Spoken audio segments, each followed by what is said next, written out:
Hello, everybody. I'm Tim Brando, and welcome to the Home Depot College Football on CBS. Some of you will see number 18 Auburn against Alabama. This is the first time in 99 years that Auburn has traveled to Tuscaloosa. Taking a look at the SEC West standings, an Auburn win coupled with a Mississippi State loss clinches the division for the Tigers. Mississippi State is leading Arkansas right 72. Those words fuel the Tigers to victory. He is in for the score. Touchdown, Auburn. Nobody split. Give the ball up and over and in, I believe. Touchdown. Touchdown, Auburn. The kick is in the air. It has distance. Alabama has beaten Auburn. He's going to give it to Tillman on the end around. The 10, the 5. Tillman. He's in. Touchdown, Auburn. It's the ground 5. Angles by 3, 2, 1. Touchdown. Touchdown. For the Tide and the Tigers, 107 years of tradition, wrapped into a 3-hour game, played 365 days a year. Auburn, Alabama, next.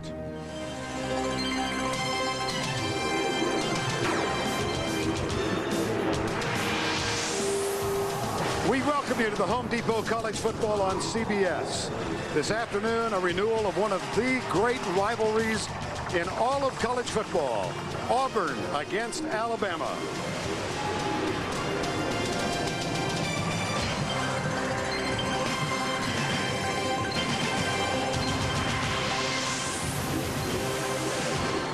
In any normal year, the build-up to this game is extraordinary, and this has not been a normal year. Last night, heroes like Ken Stabler leading on the crowd. This afternoon, the Auburn Tiger Band just outside Bryant-Denny Stadium. And right behind them, the $1 Million Band of Alabama marching inside to fill Bryant-Denny and to watch Alabama hero Sean Alexander deliver the game ball. It's the Auburn Tigers at 8-2 against the Alabama Crimson Tide at 3-7 in the Iron Bowl. And for the first time ever at Bryant-Denny Stadium, here come the Auburn Tigers.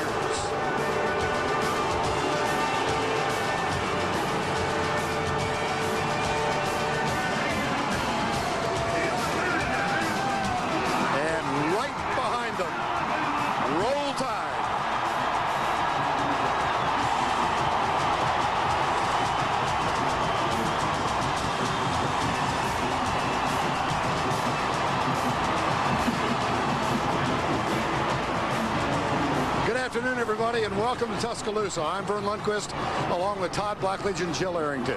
It is just impossible to overstate the fervor, the intensity, the anticipation for this game in this state at this site. For the first time since 1901, Auburn has come to Tuscaloosa, and they come here with a marvelous record of 8-2. For Alabama, a disastrous year, preseason ranked number 3. They've lost their last 4. This is the last game for Coach Mike DuBose.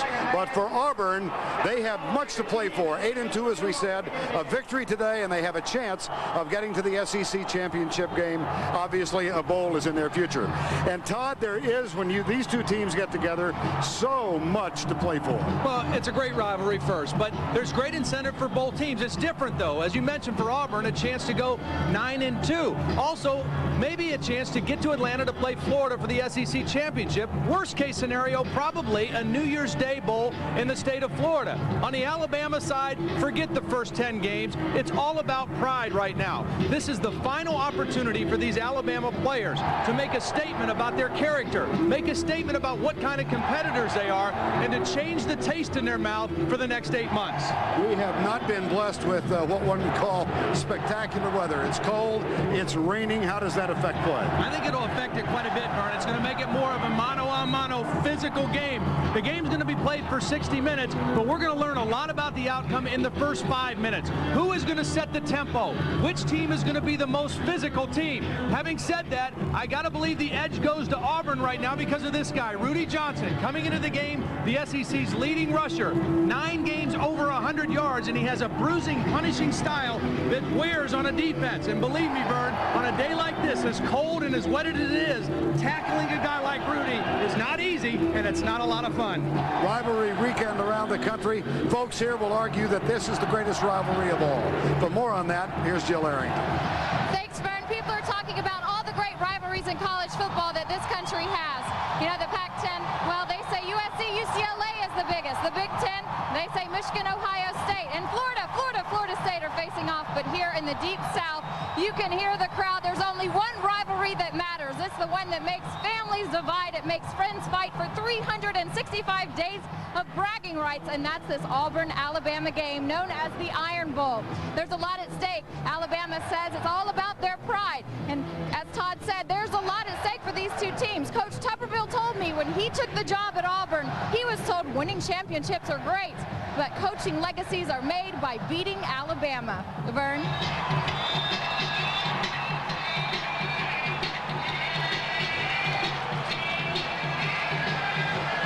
Thank you, Jill. It is raw and nasty. Temperature right now at 39 degrees. It should stay there. It is raining at the moment. That should stay there. Alabama leads in this series 37-26-1. The last time they played here was on the quad at the university, 1901. Arvin Richard, one of the two deep men. Jason McCadley is also back. And Damon Duval will kick off for the Auburn Tigers, who come in 8-2 against the Alabama Crimson Tide. Squib kick taken by Richard at the 5. Avoids a tackle and gets out to the 25-yard line, from which play the Alabama Crimson Tide will take over. Heath Evans, number 44, with the opening tackle of the game.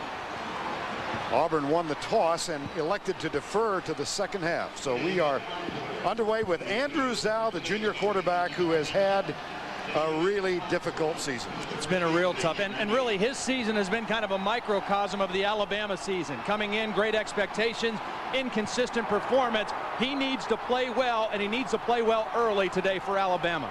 3 wide receivers left side, 2 to the right. Zhao will throw on first down. Throws it high, but he has a receiver open. That's McCadley, the junior from Oak Ridge, Tennessee.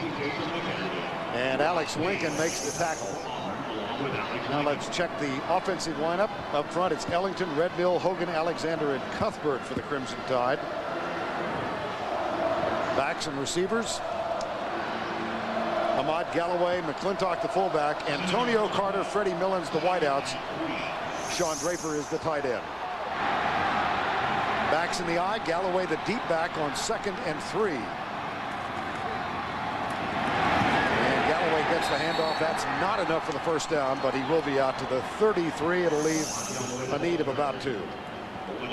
Defensively for Auburn, Javor Mills, DeMarco McNeil, Roderick Chambers, and Reggie Torbor up front. Alex Lincoln is the anchor at middle linebacker. Dontarius Thomas and Rob Pate, another senior. And Casher, Simmons, Walker, and Rodney Creighton in the secondary. Well, Vern, we talked about the weather, and the other thing, not only is the ball wet, but when it's cold, it's a little bit harder and more slippery. You really have to pay attention, catching it, throwing it, running with it on a day like this. 3 wide receivers and a stacked wide right. Timeout, Alabama.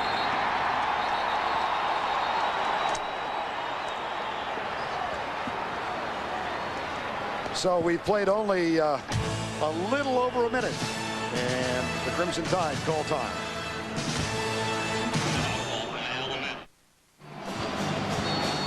Obviously a sellout crowd inside Bryant-Denny Stadium. It was anticipated as many as 25 to 30,000 fans without tickets would gather in the areas surrounding the stadium just to soak up the atmosphere and watch on jumbotrons. 3rd and 2. Zhao in trouble. Gets away from the tackle, is contacted at the 35-yard line, and it appears he has enough for the first down. A little bit of a statement here, 3rd down and 2, not feeling confident enough to power a run in there. You're going to go play action, and Andrew Zhao, you see the strength in his lower body. Andrew Zhao weighs 225 pounds. He's got very big, thick legs, and it was that leg strength that got enough for the first down there by Zhao. Well, that equals the number of rushing first downs in the loss last week. There were many, many people in this part of the country who felt like Alabama just gave up in that game. Well, they went into the game the SEC's leading rusher, and they came out with 31 yards on 28 carries. That's a physical whipping that they took last week. Toss to Galloway, gets a nice block from McClintock and cuts inside the tight end. A flag is down on the near side of the field. There's Alex Lincoln, a one-time walk-on transfer from Mississippi College. Kind of embodies the spirit and the accomplishment of this Auburn team. Here's the call. Defense, offside, 5 yards, repeat first down.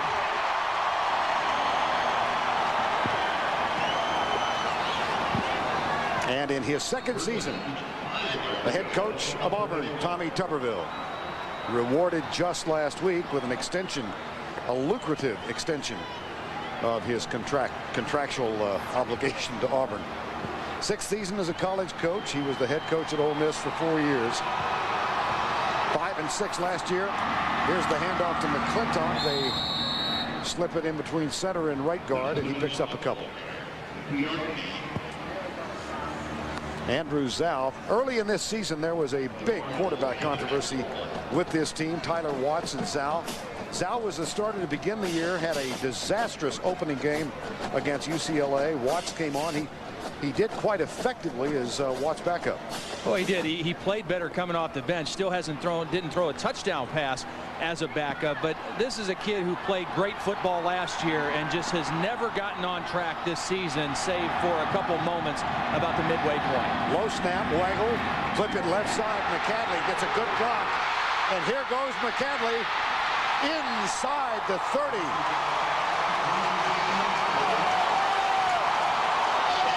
A gain of 30. Great block by the left tackle, Dante Ellington. Watch Ellington come out here and get the key block. The big fella out there in front of McCadley, and he gets the block that McCadley needs. He's a sprinter now. He ran on the Alabama track team last spring, a 4x100 relay guy. So if you give him some space, he can make a play. But Dante Ellington sprung that play to the outside. Herschel Bolden, number 25, on the field. Lines up wide left. Ray Fulgham is wide right. They do use a lot of receivers, the Crimson Tide offense. Toss to Galloway. Cut down as he gets near the 26-yard line. Now Harvard is playing Yale this afternoon. Let's get an update from Tim Brando. All right. All right, Tim. Second down here. Backs in the eye. Play fake. Zhao still has it. Gets a brush block. Goes deep. Double coverage. That one's up for grabs. And it is intercepted. Picked off by Rob Pate. Second week in as many that Rob Pate has picked off the pass. Vern, I was just about to say this is exactly the kind of start Alabama needed in a game like this. A good first drive until that play, and Andrew Zhao simply threw this one up for grabs. He's trying to go to the new big play receiver. That's Antonio Carter, and it's good coverage. 2 Auburn defenders, and the ball just hung up in the air too long, and Pate was there for the interception. Pate had a big interception in the win last week against Georgia. Another one here today. Ben Laird, the senior quarterback, his back's in the eye after the interception. The handoff goes to Rudy Johnson. Nice start, Auburn. Nice season, Rudy Johnson. And let's talk a little bit about Ben Laird, the senior from Hartwell, Georgia. Has gone with this team from 3-8 to 5-6 and now to 8-2.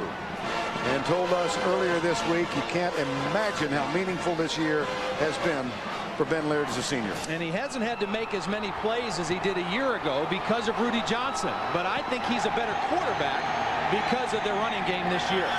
Rudy Johnson, the only setback. 3 wide receivers split wide right. Here's Johnson. And another fine run by Rudy Johnson. Now let's check it offensively for the Auburn Tigers. You've met Johnson up front. He is being blocked 4 by Kendall Simmons, McGarry, Cole Kubelik gets the starter as a 5th-year senior at center, Mike Vasillo and Colin Sears. Rudy Johnson joined by Heath Evans. Ronnie Daniels, Reggie Worthy, the wideouts, and Lorenzo Diamond is the tight end. Two tight end formation for Auburn. This was what they used so successfully last week in the second half against Georgia. Daniels in motion. DeAndre Green is the other wideout.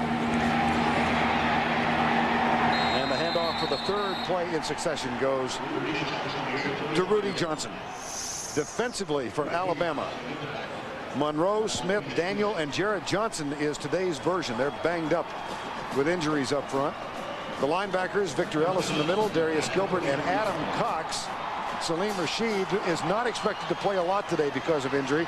Here's the secondary, Tony Dixon, hampered, but in the lineup, Spencer Keff Bailey, the other starting cornerback, along with Milo Lewis. 1st and 10, Auburn, no score in the game. They slip it to the fullback, and Heath Evans, the junior from West Palm Beach, Florida, gets a couple of yards. Rudy Johnson came in here as a junior college transfer from Butler JC, El Dorado, Kansas. And what a splendid season he has had. And it surpassed what anybody expected. Even the coaches in the spring when he was there, and even this training camp during two-a-days, they didn't know they had such a special player. They said they never really scrimmaged full speed, and so they weren't able to tell. He showed flashes here and there, but when they started playing games, he has made play after play after play for this Tiger offense. 2nd down and 8. Time called by Auburn. We'll be right back.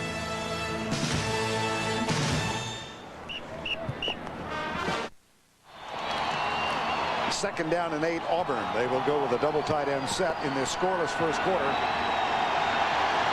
Robert Johnson has come on to join Lorenzo Diamond. DeAndre Green is wide right. Ronnie Daniels split left.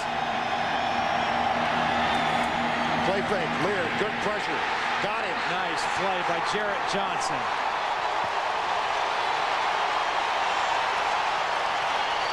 Jarrett Johnson is a guy who's had to play all over the place for this injury-riddled defensive line. He's going to come from the top of your screen. He stays home on the bootleg. He beats the block by the guard, Mike Fusillo, and gets out there and makes a nice play for the Alabama defense. This guy's played both inside at tackle and outside at end because of injuries. That was a big-time play. Loss of 12, 3rd and 20.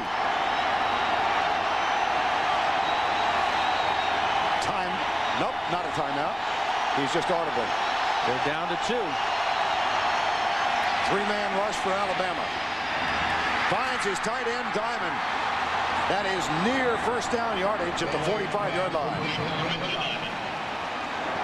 Nice patience by Ben Leardburn. This is a 3-man rush by Alabama. They're trying to drop 8 into coverage and play zone. And you can see Ben Leard knows I've got time. I got 5 blockers. They're only rushing 3. I can let this play develop. And he finds Diamond across the middle of the field. What a huge 3rd down conversion on the road in the rain by Ben Leard. And for Lorenzo Diamond, only his 10th catch of the season. Not an integral part as a receiver of the pass offense. Backs in the eye on first down. Rudy met and driven down, a loss of 1. Rudy Johnson. We asked Tom Tuberville earlier this week if there was a turning point for the season. He pointed to this play, 4th and 2 on the road at Ole Miss. And they were down 27-21 at the time, and Rudy not only got the first down, got the touchdown, and Auburn went on to win 35-27, and has really taken off from that point, Rudy Johnson in particular. 4 games of 150 yards rushing plus this season. Lost 2 on the last one at 2nd down. He's only been held under 100 in 1 game. That against Mississippi State. Here's Leard. It sails on him a little bit, and good defensive coverage.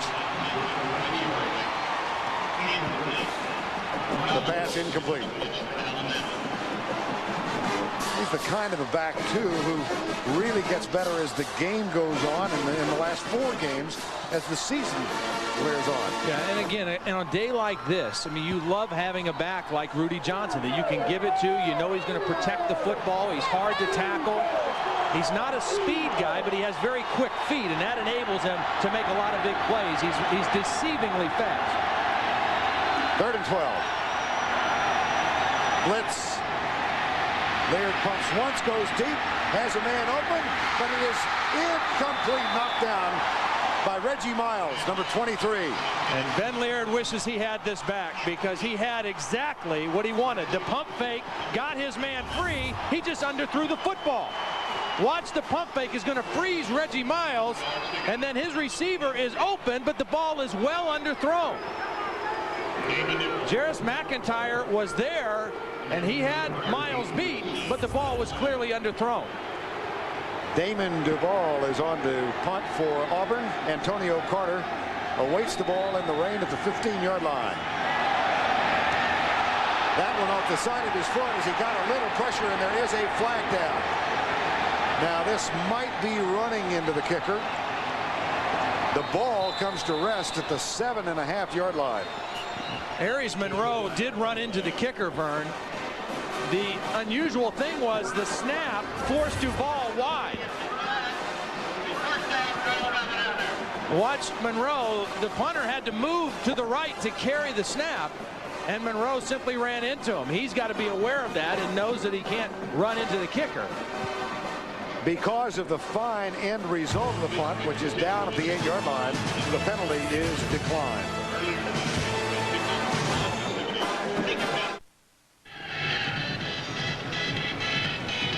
.5:45 to go, opening quarter. Raw day in Tuscaloosa. Auburn comes to town for the first time in 99 years. They take on the Alabama Crimson Tide. These two teams, for much of the last century, played this game in Birmingham. First down and 10. Toss, sweep, Amon Galloway gets one to the 9-yard line. You know, Vern, after that last interception by Andrew Zhao, I wouldn't be surprised if Mike Dubose and Charlie Stubbs and Neil Callaway say, hey, we're going to try to stay in the I formation and see if we can run the football out of there. There's Neil Callaway, the near guy in the frame there with the glasses. Charlie Stubbs right behind him with the ball cap. And Charlie Stubbs is the official play caller. Neil Callaway the official offensive coordinator, but they both share both duties, I think, the way it plays out. They will stay in the eye on second down and 8. The handoff, Galloway met at the line of scrimmage. It's Brandon Myrie, number 42, instead of Amon Galloway. 42 comes in. Well, the last time these two teams played in Tuscaloosa, November 15th in 1901. Auburn won at 17-0. Auburn quarterback Matt Sloan scored 2 TDs and kicked 2 PATs. The touchdowns in that time were only worth 5 points. The contract to play that game was signed 6 days before the game. Then they played in 1907 and got into a dispute, and the series was suspended for a total of 41 years. Zhao.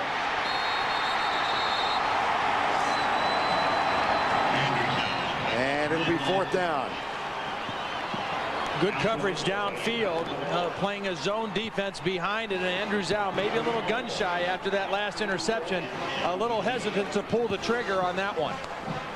That's going to bring on Lane Bearden, and excellent field position, one would think, awaits the Tigers of Auburn. Wet day, though. They got to field the punt cleanly, though, Vern. Clifton Robinson waits for it at the 45-yard line. Return is on. Nice punt out of the end zone by Bearden. Fair catch is called and taken by Robinson at the 48-yard line. 40-yard punt, nothing on the return. Notre Dame and Rutgers having at each other this afternoon. Here's Timmy V with an update. All right. All right, thank you, Tim. If Alabama scores today, it'll be the first time they've scored against Auburn in Tuscaloosa. That's right. The only 2 previous games, 1893 and 1901, Auburn won big. There's Rudy Johnson surging left, but not very far. He gets inside the 45. Tackle made by Darius Gilbert, and we go to the Exxon playbook. Well, this week we're going to take a look at a play that was a real effective change that Auburn made at halftime last week against Georgia. They went to a 2 tight end offense to balance the Bulldog defense and then gave it to 32. Rudy Johnson only had 23 yards in the first half of that ball game, but the first play of the third quarter followed a great block by Hart McGarry and went 54 4 yards to really set the tone of Auburn's comeback in the second half and their big win at home last week. Change by Ben Laird, 2nd down and 5. 4-man rush, the pump goes right side for Ronnie Daniels. That's up in the air and knocked away, incomplete. Tony Dixon got over, and Jeff Bailey was also there. Looked for a moment as though Dixon was going to grab the interception. Well, Ben Laird was lucky on this one because the pump fake didn't fool anybody this time. The last time they went to the pump fake, it fooled the defense. He underthrew it. This time, 2 defenders in the area, and Dixon just not able to come down with the football. But Dixon is a big guy to have back for Ellis Johnson's defense, particularly in the run support.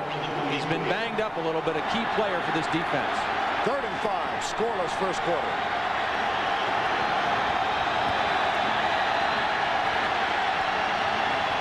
Handoff, Heath Evans. Nice play. He rumbles to the 20. Down at the 10. Victor Ellis caught him from behind. Huge play, Auburn. Huge audible by Ben Laird. He saw the 3-man rush again, and he moved his back over and then audible to the run. Nice job. You see 3 defensive linemen, 5 blockers. Nice block in there by Mike Pasillo, the guard. And a real effective read by Ben Laird, getting the football on the run against the 3-man rush. 5 blockers up front, 3 defensive linemen, and a big 3rd down play. Gain of 33, by far the longest one this season for Heath Evans, the junior. 1st and goal at the 9. Rudy Johnson plunges to the 5. Victor Ellis wraps him up at that spot. Rudy Johnson, 4 yards on the play. Victor Ellis. 2nd and goal.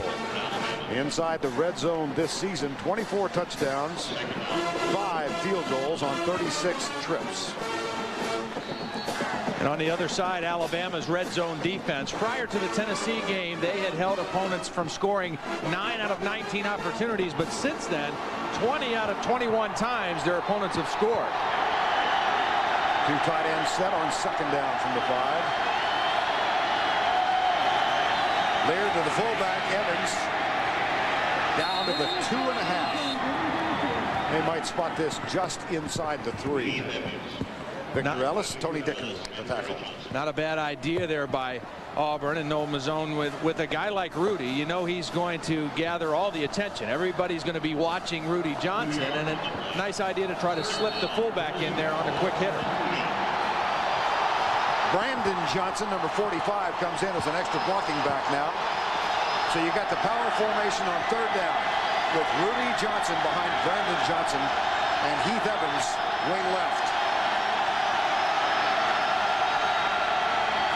Draw play. Nothing doing.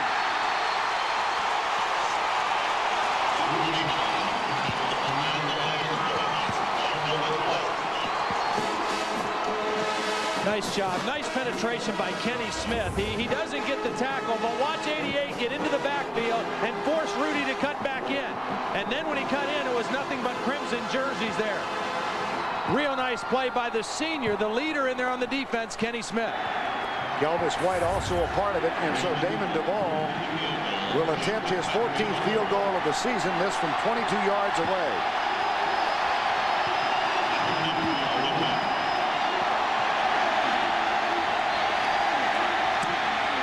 Perfect for Duvall. Auburn strikes first.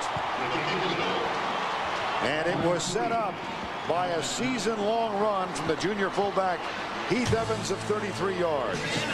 Late first quarter from Tuscaloosa. Tigers by 3. Down at the 21. The tackle made by Dominique Haston, number 29. Well, 3-0 in the rain, and not much of a surprise the Auburn Tigers going for the ground game. No, I mean, that's their bread and butter. Rudy Johnson is their marquee player, and everything kind of goes off of that. Ben Laird does a lot of play action off of the bootleg and stuff like that, but it all starts with Rudy Johnson running the football, and this is the perfect weather for a guy like Rudy Johnson. 3-0 as we get underway with the second quarter. Andrew Zhao through the ill-timed pass that was intercepted by Rob Pate. Watch the screen right out here to Millens. Try to get him involved in the game early. Stack 3 wideouts to the left and 1 to the right.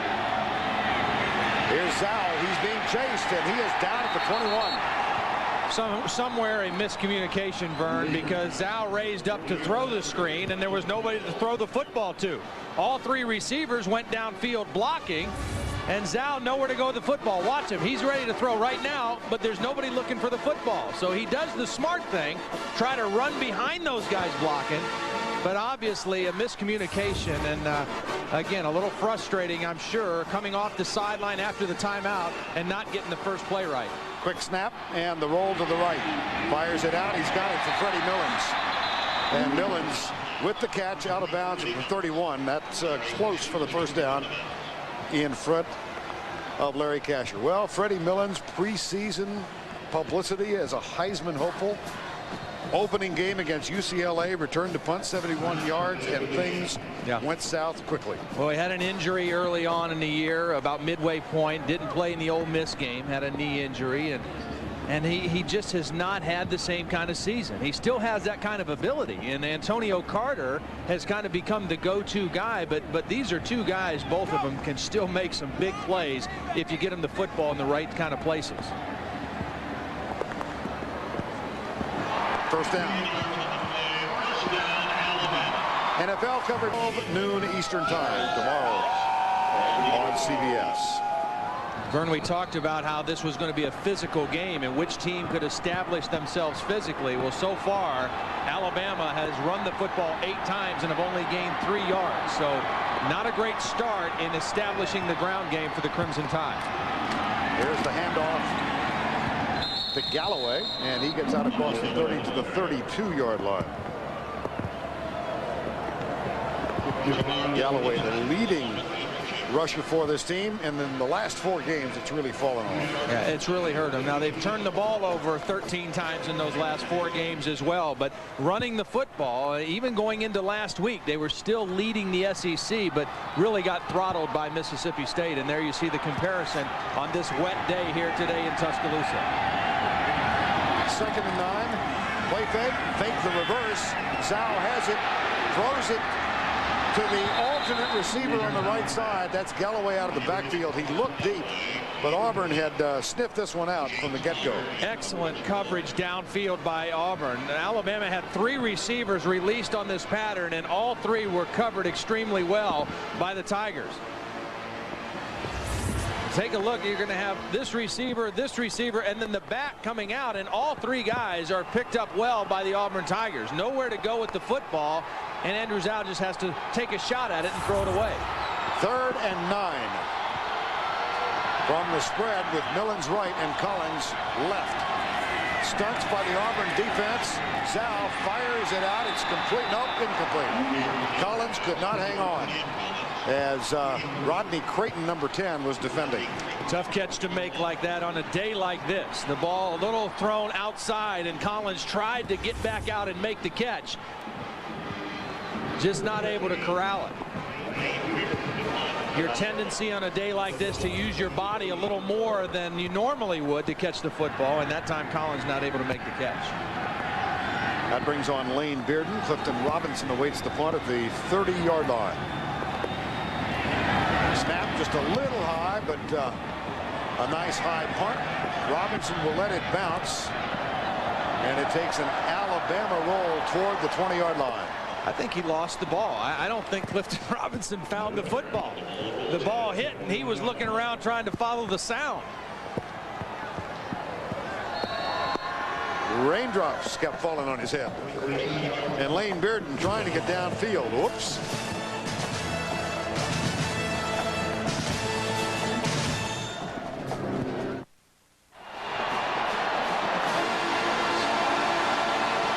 In the rain in Tuscaloosa, 3-0 Auburn. They have a first down at their own 21-yard line. Backs in the eye on 1st and 10. Give it to Rudy Johnson, who's met at the line of scrimmage and gang tackled. Led by David Daniel, number 57. Well, we've talked a lot about this rivalry. Let's get more from Jill Arrington. One of the most incredible games of this rivalry was on December 2nd, 1972. Coach Bryant's Crimson Tide was ranked 2nd, going up against 9th-ranked Auburn. For the entire game, Alabama defense held Auburn's offense until the 4th quarter with 5 minutes, 30 seconds left. Alabama was leading 16-3. Auburn's Bill Newton blocked 2 Alabama punts, and David Langer ran both in for touchdowns. Auburn came back to win 17-16, now known as the famous Punt-Bama punt game. Vern? All right, Jill, thank you. On second down, quick flip over the head of Jarris McIntyre, the intended receiver. Sidelight to that Punt-Bama punt game. That was the first game as a player for Mike DePose, the head coach now at Alabama, in his final game, wearing a number made famous by Leroy Jordan, who was in attendance today. Mike DePose told us yesterday, Todd, that this is the one game he never enjoyed playing in. Yeah, he said because for one reason, the game never ends. I mean, they talk about it and they play it 365 days a year and hurt the enjoyment of it.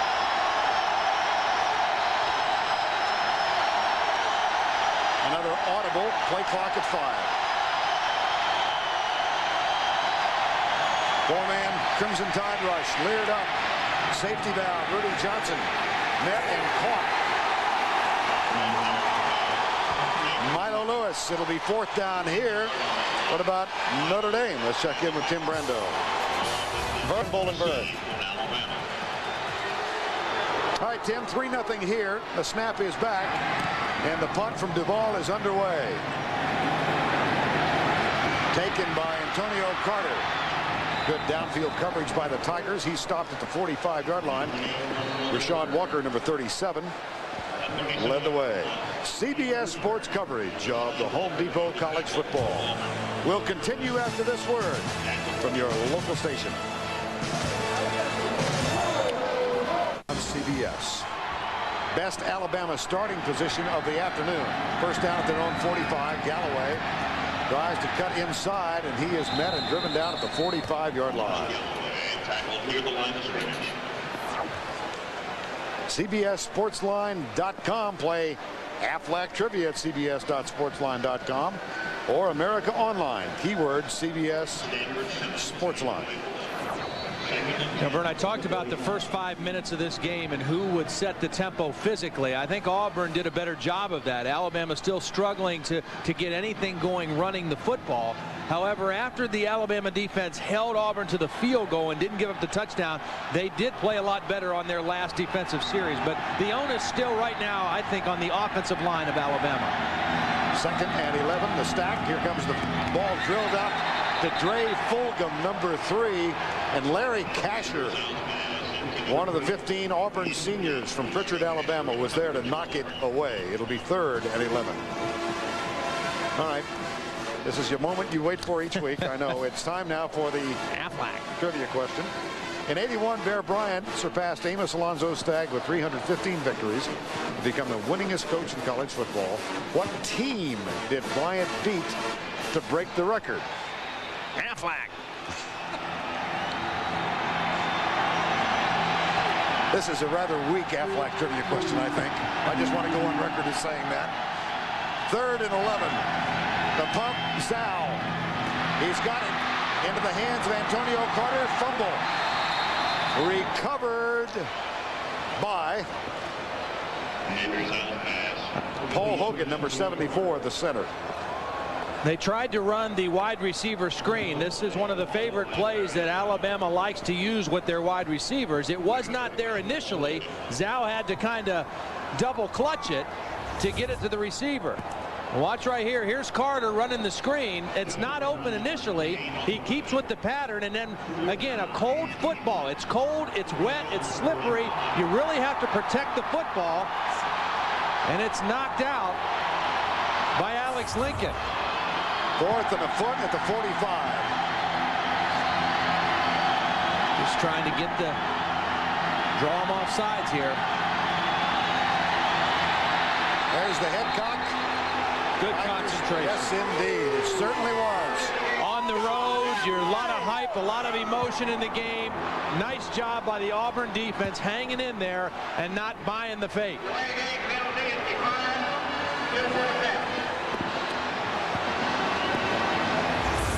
Andrew Zhao is trying to use his voice. He's bobbing his head. He actually made a hand signal to one of the wide receivers. nothing worked against the Auburn defense. Good concentration. Lane Bearden now to punt on 4th down off the side of his foot. Well, all's well that ends well. 25-yard punt, but the same as a touchback, I guess. Trying to put a positive spin on that.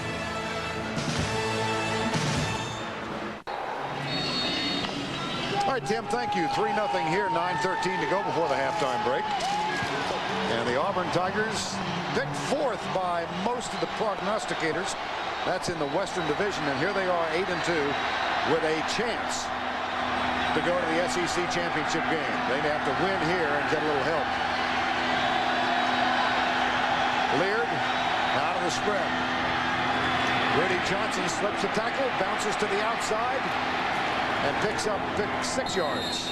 Rudy Johnson across the 25-yard line. Milo Lewis with the tackle. Now what's at stake now for Auburn? They come in with a 5-2 division record. Mississippi State, with victories in its final 2 games, wins the tiebreaker. So in a 3-way tie, Mississippi State advances.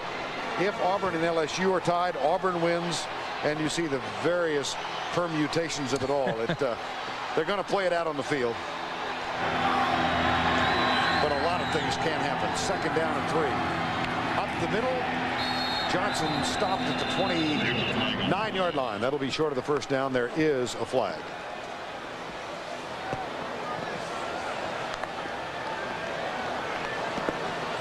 Rudy Johnson out of Ettrick, Virginia. Offside defense, 5-yard penalty on the 1st down.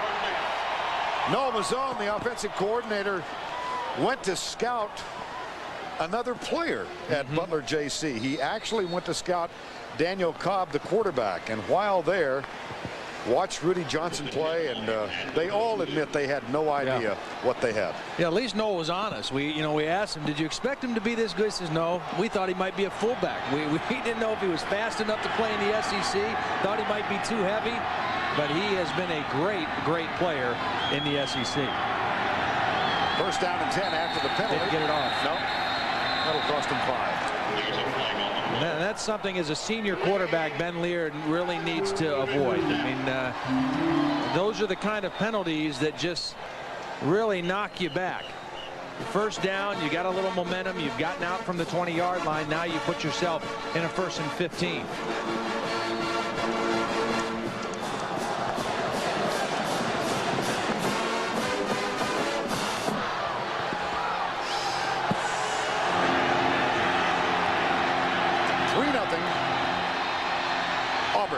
DeAndre Green, one of the 3-man split. Here's the handoff to Johnson.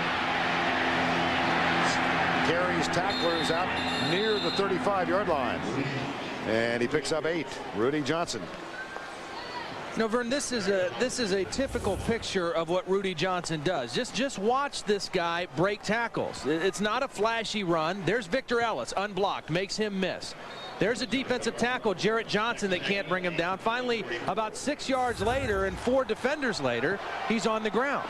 And that's what he does. He breaks tackles and he gains yards after he's hit the first time. 26 of 32 today. There's a tackle made, and Rudy Johnson is dropped by Kenny Smith, number 88. Vern, Kenny Smith is playing real well. I mean, he is playing good today, and this is a guy, a senior out of Meridian, Mississippi, that has to carry the load inside for Alabama. This is a position, the defensive line coming into the season was a real strength for Alabama, but an injury to Kendall Moorhead before the season started, an injury to Kenny King midway through the season has depleted this troops, and Kenny Smith is the kind of the lone survivor in there, and he is off to a fast start in this ball game. 3rd and 8. Alabama with a blitz look. They bring 5. Leard, good protection. That one's almost tipped off. And intercepted. No. 4th down. Kelf Bailey with a nice job on the outside. That ball hung in the air a long time, thrown from the right hash all the way to the left sideline, trying to get it to Marcel Willis, and this ball is in the air a long time, and Bailey able to cut in front of it and make the play. Kept Bailey, Antonio Carter deep to receive. senior cornerback. Duvall on the punt. Antonio Carter awaits it. This is a fine punt. Drives Carter back to the 15-yard line. Avoids the first downfield contact and counter-punches it out to the 25. 6 minutes remaining, first half. Low-scoring game. Auburn by 3.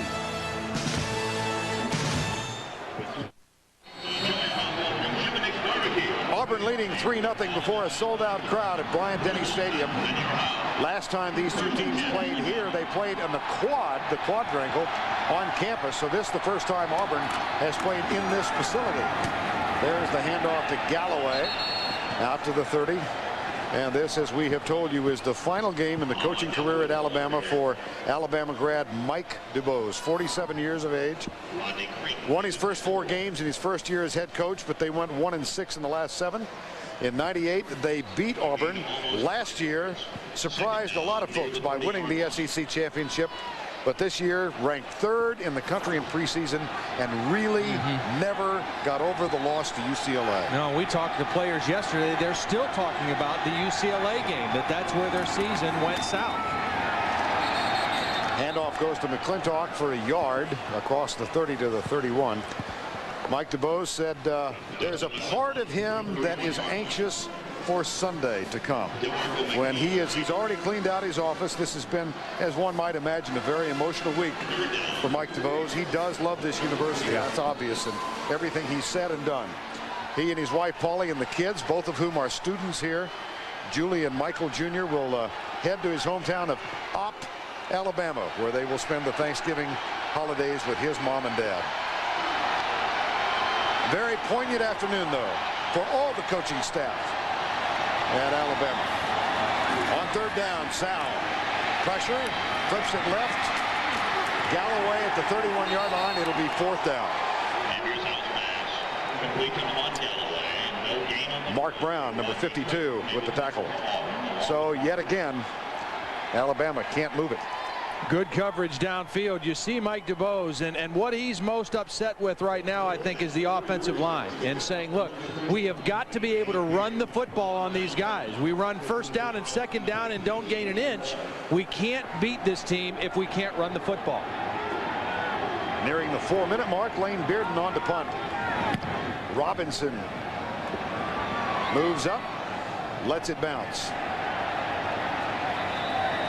And it takes an Auburn hop out of bounds in front of the Alabama bench. All right, I know you've been waiting.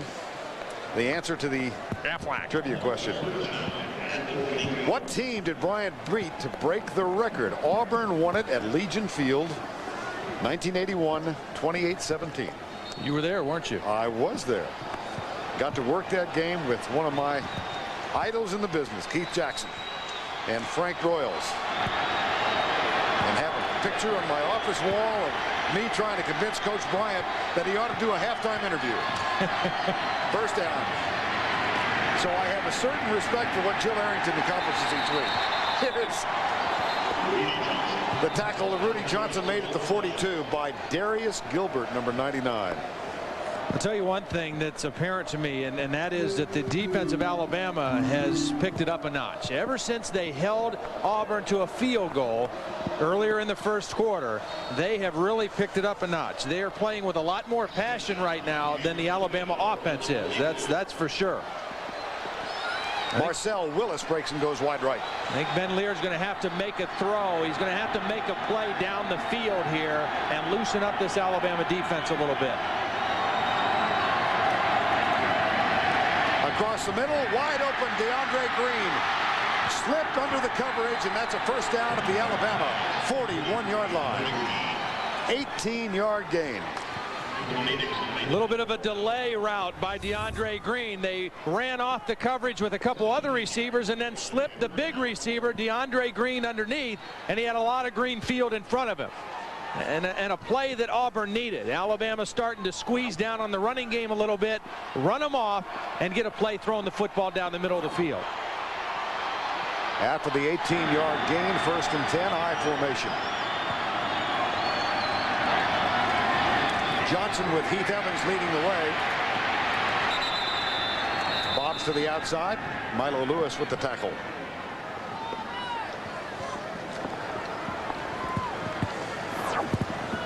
Early on, Auburn came out and had some success running the football, and then the Alabama defense has started to pick it up a notch. They're starting to attack the line of scrimmage, and they're really been led by Kenny Smith. He's kind of set the tempo for the defense later in the first half in containing Rudy Johnson and the Auburn offense. The only score in this game, a 22-yard field goal by Duvall, set up after a 33-yard run from Evans. Now Johnson in a wing to the left side on second down. Leared back. He can run or pass, and he fires it. Wow, dangerous. It sure was. Woo. Robinson. I mean, he runs. He's loose.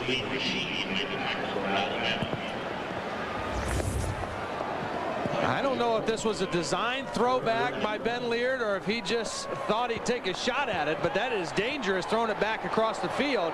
And if Salim Rashid, who was in on that play, doesn't have a bum ankle, he might make that a huge play for Alabama. 3rd and 1 in a 3-0 game with 1:50 to go before the break. They toss it to Johnson. The initial contact, not good enough. There again, yards after contact. Not a flashy run, not a big gaining run, but a very important run.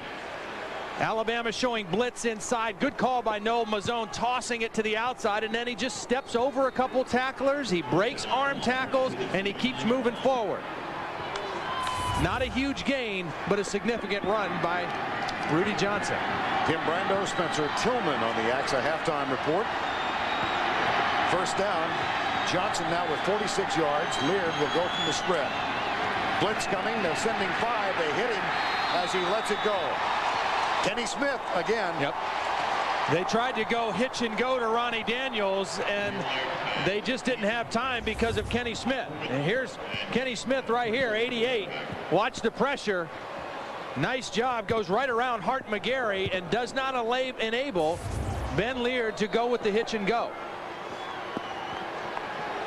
We talked with Kenny Smith yesterday, and you knew he's got a lot of pride. He was excited to play in this game, and he is having an outstanding first half. 2nd and 10.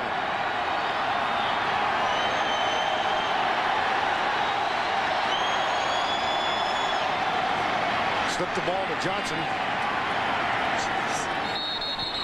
Good recognition by Alabama, so that'll bring up 3rd down. We near the 1-minute mark. Auburn with 2 timeouts remaining. They burn one of them now to stop the clock. 3rd and 6. Tommy Tuberville's team has 1 timeout remaining.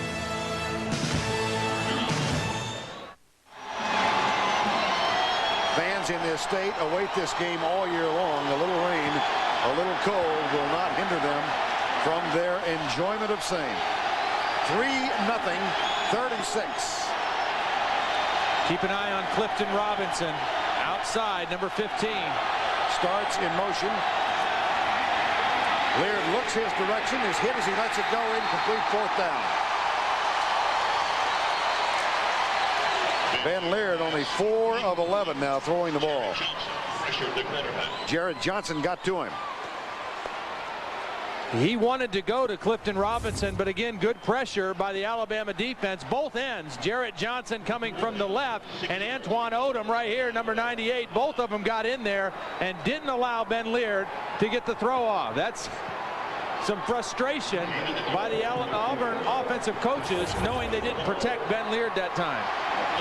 Damon Duvall has knocked one home from 22 in the rain before the half, this from 42. And he hit it perfectly. Double the score. Auburn up by 6 with 47 seconds remaining. First half of play.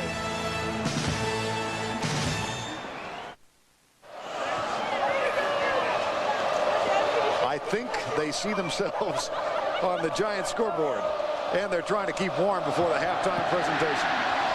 Duvall with the kickoff. He's hit 2 field goals today. This one taken by McCadley at the 30. Knocked out of bounds at the 41-yard line by Damon Duvall. On the return out of bounds across the Well, we'll in your area. Good field position. Alabama has a chance to try to put something together here before the end of the half. They have 2 timeouts left. Zhao, left side for Antonio Carter. The grab is made, but he only picked up a yard. Not good. Nope. That one might have been better off incomplete. And they got to waste a timeout just because the ball was thrown too low and Carter couldn't get out of bounds, and so they have to waste a timeout with 23 seconds left.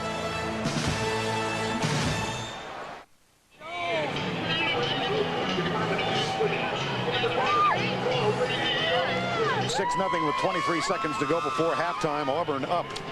Alabama unable to run the ball effectively. Yeah, they can't sustain anything. They've only gained 13 yards rushing on 12 carries, and that's why you see this right here. Punt, punt, punt.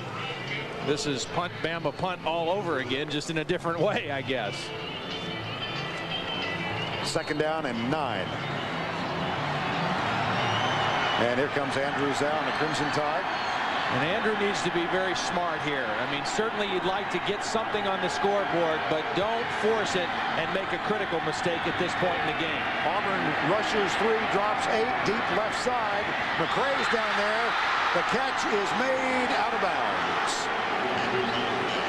It was Creighton who was defending McCadley. I'll tell you what, this has been an excellent first half defensively for the Auburn Tigers. They have covered everything in the passing game. You see Creighton's eyes right on the quarterback. He's got McCadley pinned on the sidelines. You cannot play cornerback any better than that. You know where the football is, and you just continue to force that receiver out to the sideline where he has no room. Derek Woods breaks wide right on 3rd down and 9. Low snap, handoff. They tried to get it out of the backfield to Armin Galloway, and this crowd responds in a lusty fashion. Well, Vern, that had a chance to be a big play. It's just Javor Mills just wanted it more. I mean, that play was open, and Mills just beat the block and made the play. Take a look at the end of this play now. Here's Mills. He just cuts right inside the block and makes the play. There's a lot of running room there if they make that block on Mills. Mike DeBose, 1/2 of coaching left at Alabama. In the meantime, Jill Arrington is with Tommy Tuberville. Coach Tuberville, it is a mess out here. Alabama's defense is holding strong. What are you going to do to get your running game going in the second half? Well, what we're going to do is start throwing the ball a little bit on 1st down. We've tried to create a running game, but they're putting 7 or 8 people up to stop Rudy. So if we're going to move the ball on offense in the second half, we've got to start spreading the field and throwing it. All right, Coach, good luck. Thank you. All right, Jill, thank you. 6-0 as we head to the halftime break. 6-0 Auburn. And now let's go back to Tim Brando in New York. We welcome you to the AXA halftime report with the score at Bryant-Denny Stadium. Auburn leading Alabama 6-0. Tim Brando alongside Spencer Tillman. Well, other than the MVP of the SEC, who in my opinion is Rudy Johnson, little else is going on in this game. Yeah, I don't care if you're playing a high school, Tim. The thing that you've got to do against any opponent is establish a run game first, make them respect you if you got a chance to win. Alabama, for the 2nd week in a row, has not been able to do that. Rudy Johnson's the only guy that's had any success on the ground so far. Obviously, a lot for us to tell you about on. It is a raw, nasty mid-November afternoon in Tuscaloosa, Alabama. We get set for the start of the 3rd quarter. Auburn leads Alabama, and Mike DeBose 6-0 moments ago. Jill Arrington had a chance to talk with the Alabama coach. Coach DeBose, your defense is playing tough. Still no points on the board. What'd you tell your offense to come out and do the second half? We got to line up and block somebody one-on-one, and their defensive line's whipping our offensive line at the line of scrimmage. We're not going to win unless we can make some first downs and put the football in the end zone. This is a big rivalry. It was your last halftime speech. What'd you say to your players? Well, again, we just got to go out and play. The team that's won this game the last several years was behind at halftime. We had some guys last year at the second half took it over. Waiting to see who will take it over here. All right, back to you guys. Thanks a lot, Coach. All right, Jill, thank you. 3rd and 4th quarters underway from Tuscaloosa. This series suspended after they played each other in 1907, suspended for 41 years. And the dispute centered on what Auburn folks perceived as the use of an illegal formation by Alabama in a 1906 game. And the other dispute had to do with per diem. Alabama wanted to pay the Auburn players, all 22 of them, $2 a person to come to Birmingham and play. The Auburn players wanted $3.50 each. And for the lack of $33, they suspended play in all sports for 41 years.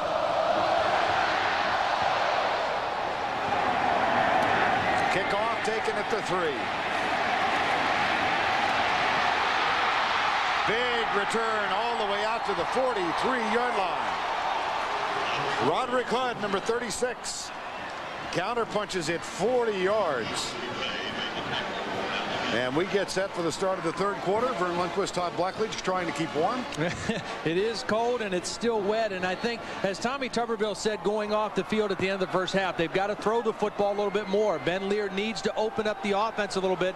Ronnie Daniels and Marcel Willis, their top 2 receivers, 0 catches in that first half. Keep an eye on them here in the third quarter. Rudy Johnson, the lone setback. They hand it to Johnson. And he works again, dragging tacklers with him as he gets out to midfield. Darius Gilbert, number 99, with Jared Johnson. And at halftime, it broke down statistically thusly. Rushing yards, 78 to 12. And third down conversions, 1 of 6 for Alabama in that first half. And Mike DuBose is right. I mean, they've got to block people better up front. They've got to run the football. Auburn needs to throw the football a little bit better here in the second half. Second down and 3. Quick flip. Left side. Great play. Great play by Milo Lewis. Quick read, quick reaction, and an excellent tackle in the open field. Take a look at Milo Lewis now. He reads it. His eyes are on the quarterback. He slips inside the block of Ronnie Daniels and then makes the sure tackle in the open field. Great quick reaction by Milo Lewis, and then he finishes the job with the tackle. 3rd and 6.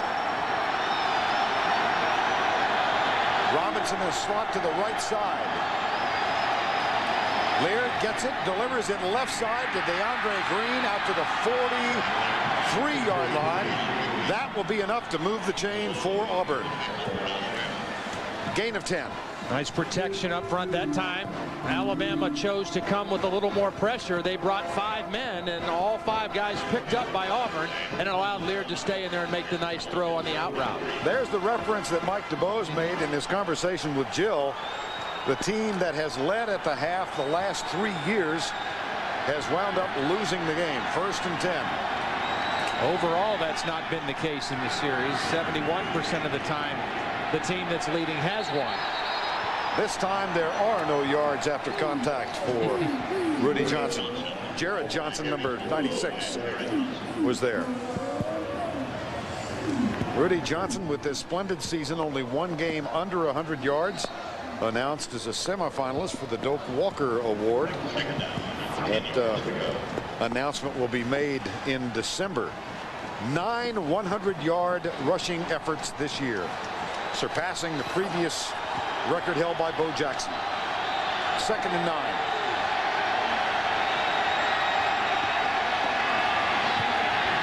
Lear with time, right side, receiver slips the tackle. Willis to the 35-yard line, caught short of the first down by Marcus Spencer. Now that Doak Walker list, the 8 finalists, semifinalists announced just recently, includes Alexander, Anderson, Sanford, Simonton, Anthony Thomas, LaDainian Tomlinson of TCU, and Whitaker from San Jose State. Pretty good list right there. Yeah, honoring the late Doak Walker, who passed away a couple of years ago, and who, much to my enjoyment in life, became a dear friend before his untimely passing. 3rd and 1. Play fake. Nice. Yes, it was. Lorenzo Diamond. Auburn moves. Diamond at the 21, a gain of 12. 3rd and 1, everybody in the stadium thinking Rudy Johnson. Watch the defense respect Rudy Johnson. They all think run. The little play action fake frees up the tight end very easily for a nice throw by Ben Leard. You've got to respect Rudy Johnson, and that bootleg fake, all they needed for the first down. Johnson the only setback, 3 wideouts, split left. Johnson. Nifty move. 1st and goal, Tigers. You know, Vern, I read an interesting quote by Rudy this week. He said, I've never been a speed guy, but I've never worried about it because I think if you have quick feet, you don't have to be exceptionally fast. And watch how quick his feet are in the hole.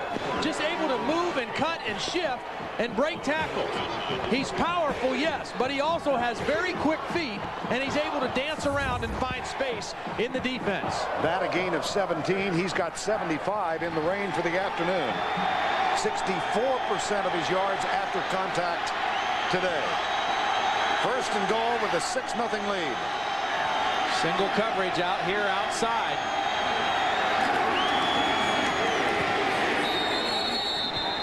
Flag is down on the near side of the field. I think it might be offsides. Alabama lined up offsides. That flag was dropped immediately when the ball was snapped.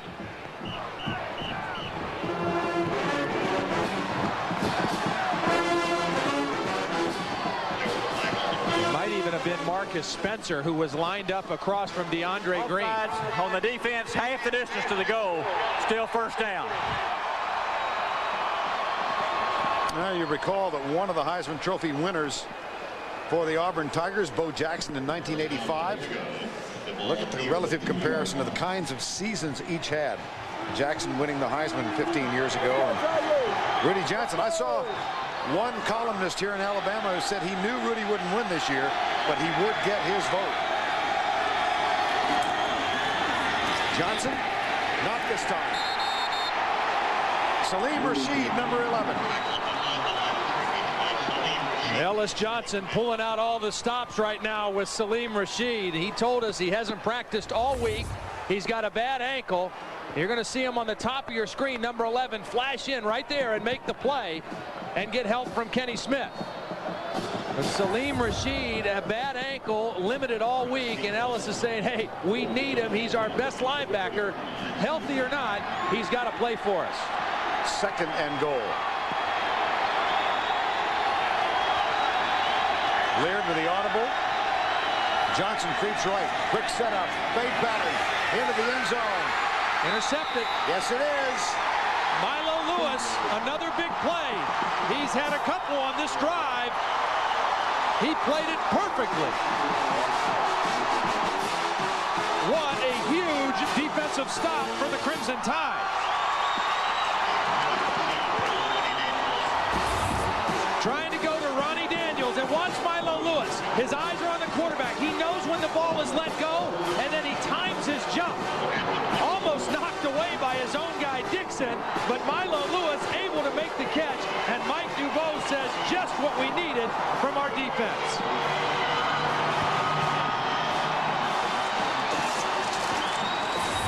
Turnovers even at 1-1. That is the 4th interception for the season for Milo Lewis, and it complements 7 tackles he's had today.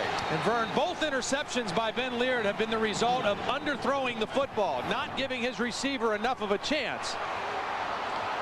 Alabama calls timeout. They've got the ball back. 9:38 to go, 3rd quarter.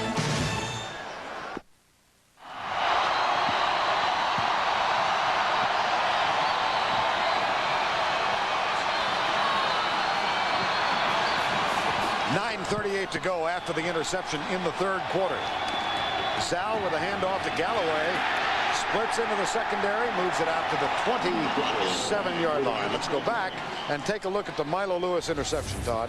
Well, first of all, it was single coverage, and Milo Lewis read it, and the ball was underthrown. Now, I said that Leard had thrown 2 interceptions. The first half play was not an interception, but it was underthrown, and at the end of that, Tommy Tuberville very upset with offensive coordinator Noel Mazzone, probably for throwing the football. Wet day, Rudy's got them on their heels a little bit. Give it to 32. Don't throw it right there. 2nd down and 4. Galloway doesn't get much as he tests left guard. Now we'll continue with our coverage football lineup next weekend. It is raw in Tuscaloosa. Millens, who lined up at quarterback. And you think Auburn hadn't been studying some game film. You're right. John Lovett, defensive coordinator. This Auburn defense has been in the right place at the right time all day today. And he told us when we talked to him on the phone earlier in the week, we've got to know where number 15 and number 2 are all the time. And that time, they were not fooled at all by Millens taking the snap. He's under center. They force him to go the other way, and then they pursue and chase him down. Nice job by Larry Casher making the tackle. And as a result, 4th down. Lane Bearden on the punt. Fair catch. Taken by Robinson. Grabs it at the 37-yard line. They're going to call halo violation.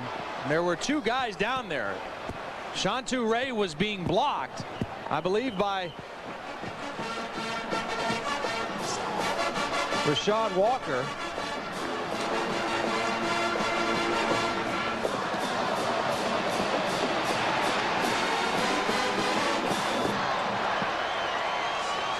Here's the call. Of holding against the receiving team. The penalties enforced from the end of the kick. Be 10 yards further back, be 1st down. Yeah, good job. Good call. There was the hold. It was Herschel Bolden that was down there. And the hold was on Rashad Walker. So back up the Tigers a little further. The Home Depot College Football on CBS is sponsored by MVP.com. Blockbuster, First Union, and by the United States Army.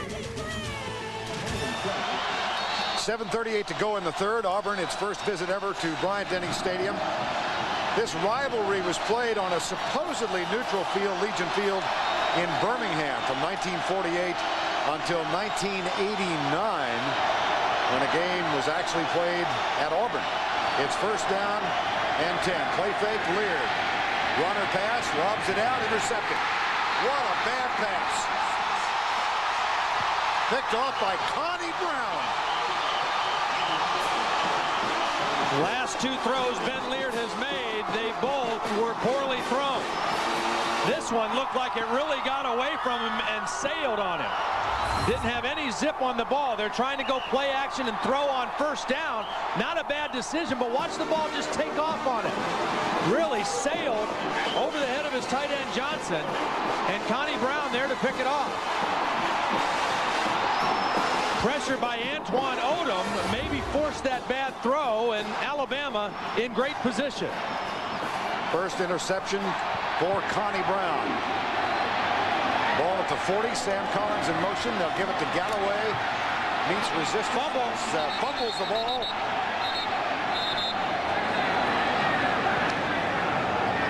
Vern, you can't emphasize enough. The longer this game goes and the wetter and colder it gets, the harder that ball is to hold on to.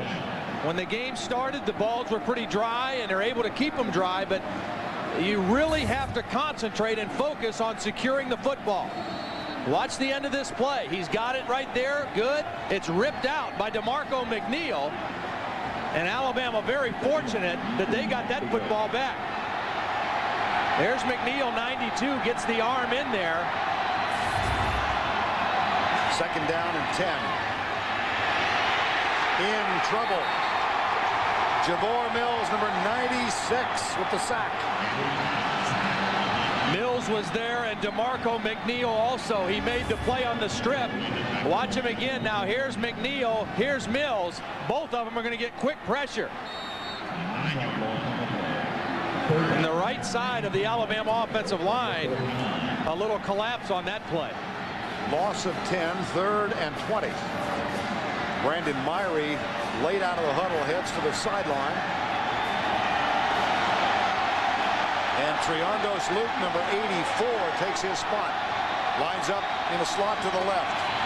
Here's Zhao with time across the middle, crossing pattern. Triandos Luke, who came on for that play, could not hang on.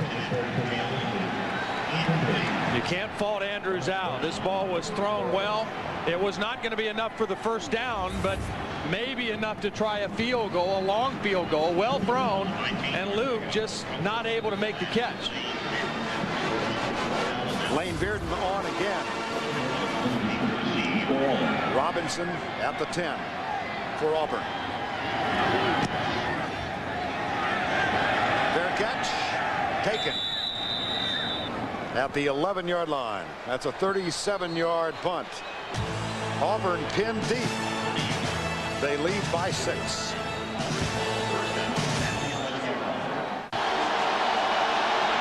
All right, guys, on the sideline, Marty Lyons, one of the greats here at Alabama. Had a marvelous professional career. First down at the 11-yard line. Here is the handoff to Rudy Johnson. 2 yards, nothing more. And let's go down to the field and check in with Jill Arrington. The Auburn-Alabama rivalry. All right, thank you, Jill. Van Tiffen is also present today as Alabama honors many of its own. Here's the handoff to Johnson. Stuffed. Kenny Smith, he's leading the charge. I mean, you talk about you want leadership out of a senior on and off the field. Kenny Smith is giving it right now. Watch the penetration into the backfield and stops the play. 8 tackles today for Kenny Smith. He is leading this Alabama defense. Another huge third down play. They came up with the interception the last drive. Another chance to get the ball in good position for their offense. Marcel Willis breaks wide right. DeAndre Green is split left. 4-man Alabama rush. Leard, safety valve, Heath Evans breaks a tackle, first down Auburn. Oh my. They did everything right defensively except missed the tackle. Marcus Spencer, they forced Ben Leard to dump it off to the back. That's what you want on defense. He couldn't go downfield, he dumps it off, but Marcus Spencer just can't finish the deal right here, and Evans takes it for the first down. Auburn up by 6 on 2 Damon Duvall field goals. We've got 4 minutes remaining third quarter. For the day, you see the comparison. Neither quarterback having a great afternoon. Understandable in this rain. 1st and 10. Johnson again.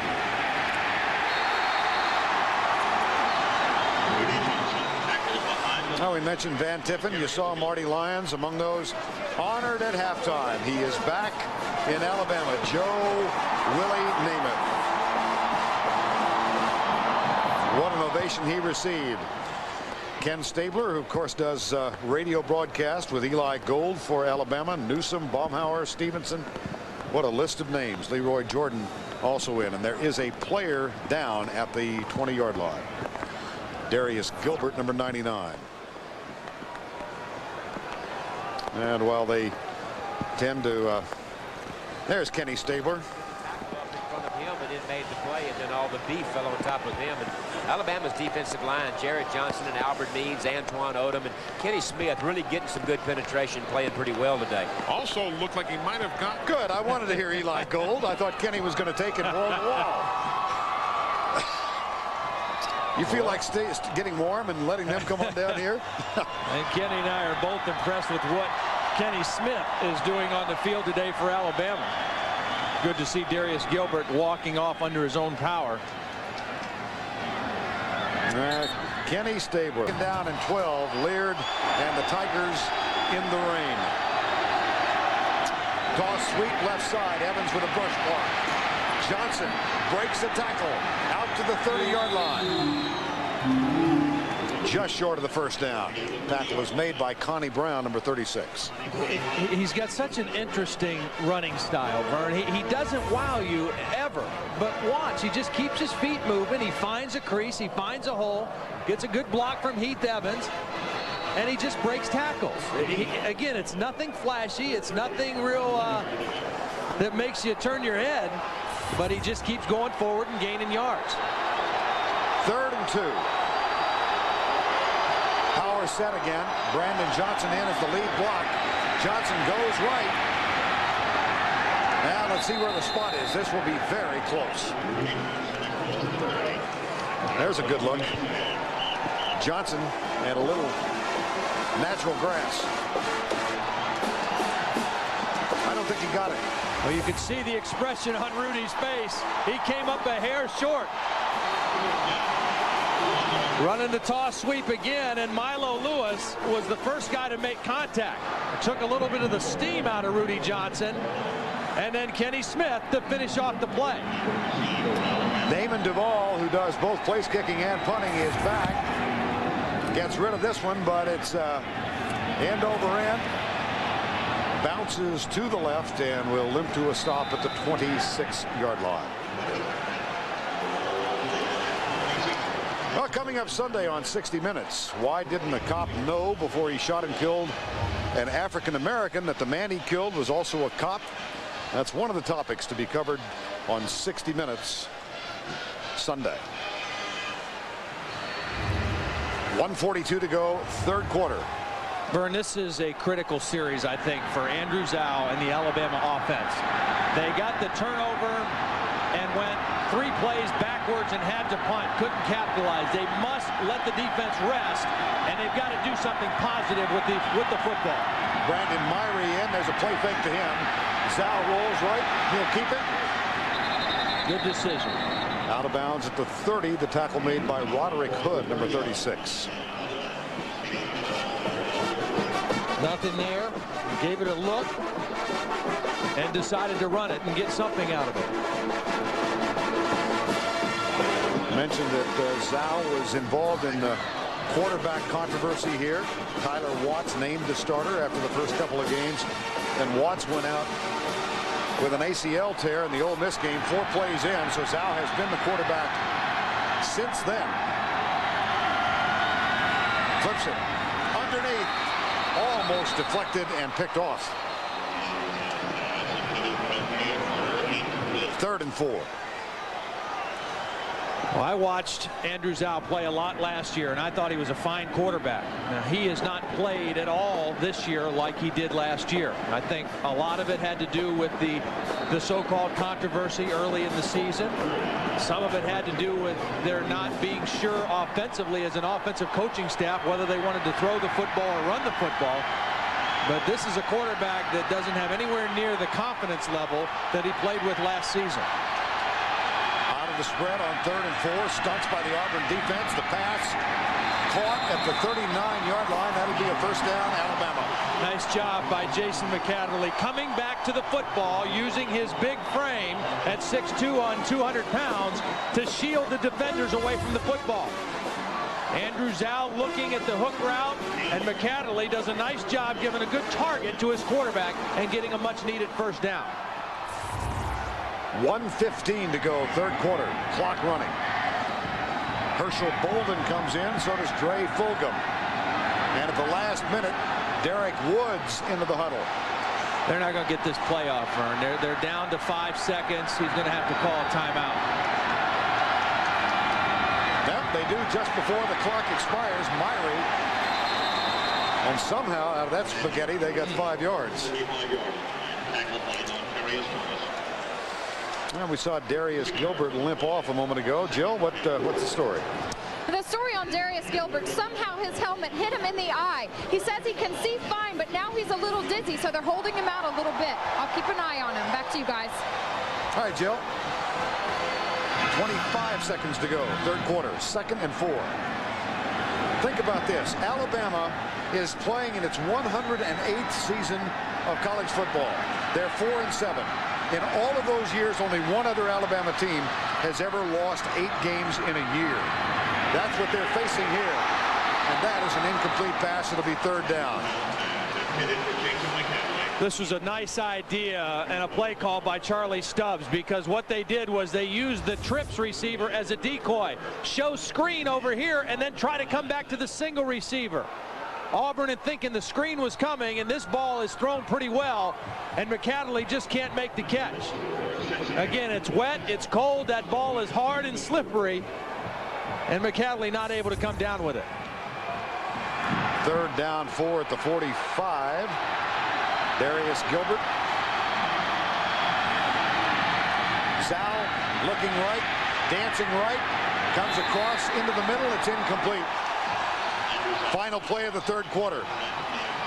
That one Alabama team that lost 8 games actually finished 0-10 for the year. It was 1955. The coach was Ears Whitworth. 2 years later, a guy named Bear Bryant moved in as head coach. That's the end of the 3rd quarter with a score. 6-zip. We'll return to Bryant-Denny Stadium right after this message and this word from your local station.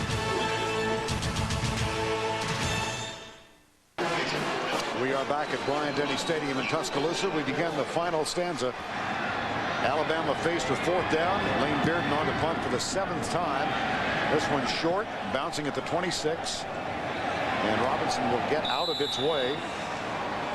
That's a 30-yard punt for Lane Bearden as we begin the final 15, and really difficulty for this Alabama team to move it offensively. Yeah, I mean, 13 yards in the 3rd quarter, 80 for the game. I know it's an ugly day, the weather is bad, but that's not good enough. That's not going to beat anybody, and they struggled last week against Mississippi State, even more so today. And the worst news for them is it's the 4th quarter, which means it's Rudy Johnson time. This is when he wears people down in the 4th quarter. And he is the deep back in the eye on 1st and 10. There's Johnson. Gouges out another tough 3 yards. Tackle is made by Kenny Smith, number 88. Obviously, Auburn has a lot more to think about right now than any other game that's going on, but we just got word up here in the press box that Mississippi State and Arkansas tied at 10 going to overtime. Of course, that game a big impact on Auburn and their future in the SEC West. Auburn with a victory has a chance to play in the SEC championship game in Atlanta, but they needed help. There's Jared Johnson limping off. That's not good. He's played well today, and again, one of the few guys who has stayed healthy on the Alabama defensive line this season. 2nd down 7.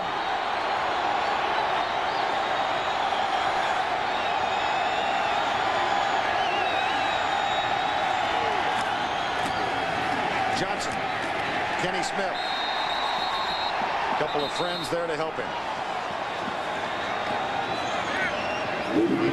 Now let's go back to New York and check in once again with Tim Brando. All right, fellas, a lot going on. Quarterback Mike McMahon, watch him with the audible here, and he audibles into a 65-yard touchdown run for Dennis Thomas. This just the 2nd play from scrimmage against Notre Dame.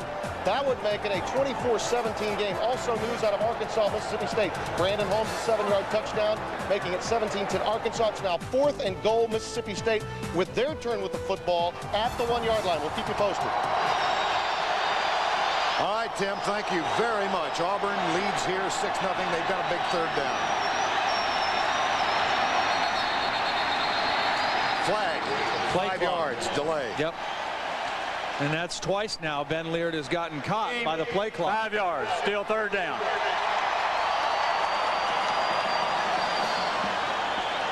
Third and 11. Here are the current SEC standings. Auburn, LSU, Mississippi State with 2 defeats each.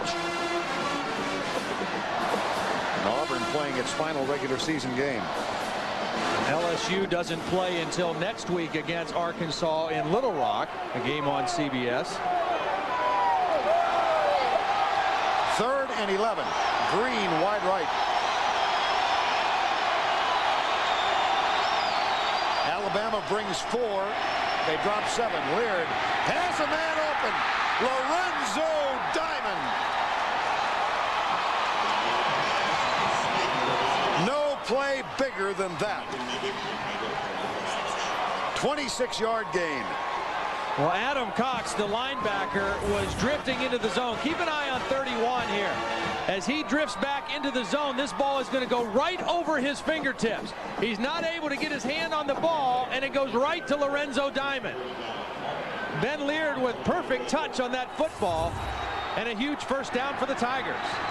Diamond only 9 catches for the year, has 2 today. Arkansas knocks off Mississippi State. Rudy Johnson surges inside the 40. 9-yard gain. Vern, just again to put that into perspective, with Mississippi State losing, if Auburn can hold on and win here, and if LSU wins next week, then Auburn would advance because they hold the tiebreaker over LSU.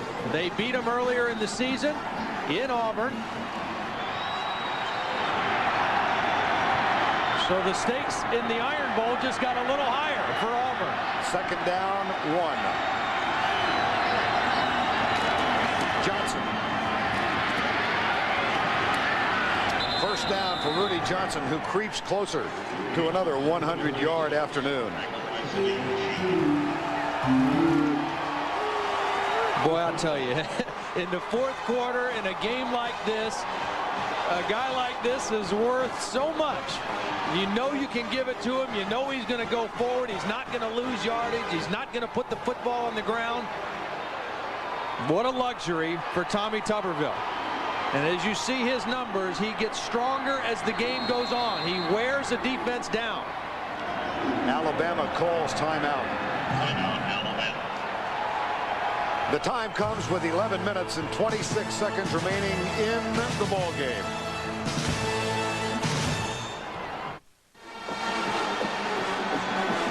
Auburn band just concluding its celebration. Their team leading by 6. First down and 10 at the 35-36-yard line.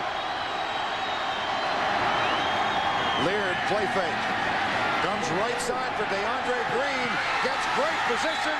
Has the catch, 1st and goal.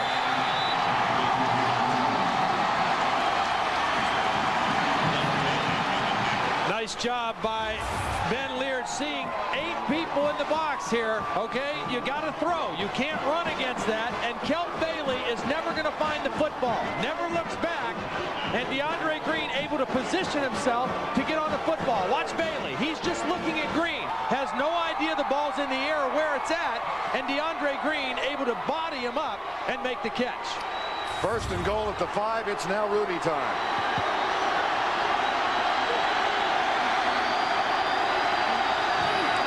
Play fake, it's not either. Leard fumbles the ball and got a fortuitous bounce back into his hands. Tommy Tuberville is going to go crazy. He's going to... They tried to fool him and go play action, 1st down. Well covered by Alabama. And again, the ball is wet, it's slippery, and it just falls right out of the hands of Ben Leard. And he does the right thing of just covering the football and playing 2nd down. 2nd and goal from the 10. Loss of 5. That's a tough play for them because when they're on the 5, you can run it a couple times in there, and Auburn needs to take a timeout to decide what they want to do. That leaves both teams, Auburn and Alabama, with 2 timeouts. 2nd down goal at the 10-yard line. Auburn up by 6. Rudy Johnson goes left. Tries to squirm out a yard. Doesn't get much more than that. It'll be 3rd down. Well, 2 big pass plays in this drive, which is now about to see its 9th play. The big catch by Lorenzo Diamond, and then an even bigger catch by DeAndre Green. But a tough play on 1st down when they got into the red zone and inside the 10-yard line, because now it's put them in a tough situation.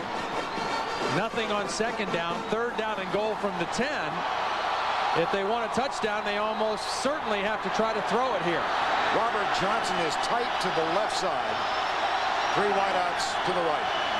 Play fake. Leard delivers it incomplete. Good coverage.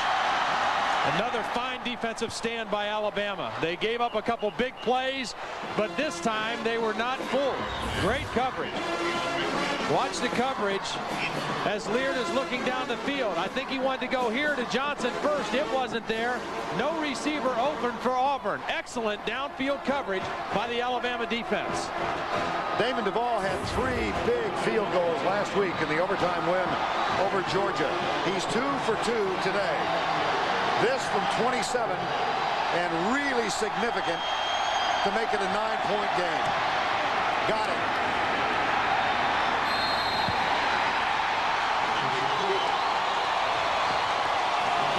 He was 3 for 3 last week against Georgia. He came up big against the Bulldogs in that overtime win. He's coming up big again today for the Auburn Tigers. 9-0, Auburn leads.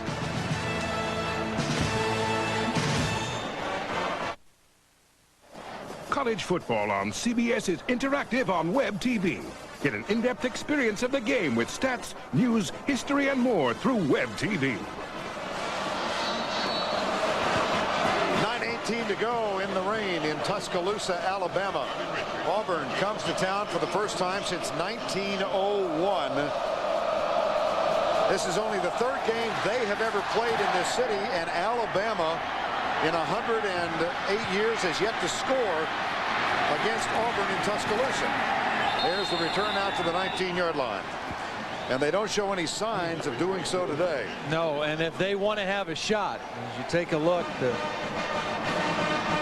last time that neither team scored a touchdown, 1960.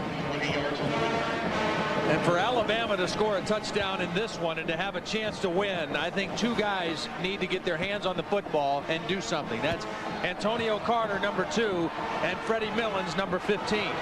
They're the only 2 guys, I think, that can take a short play and make something big happen for this lethargic offense.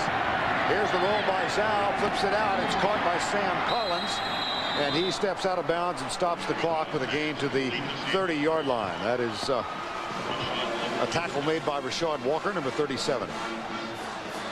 8:58 to go in this one.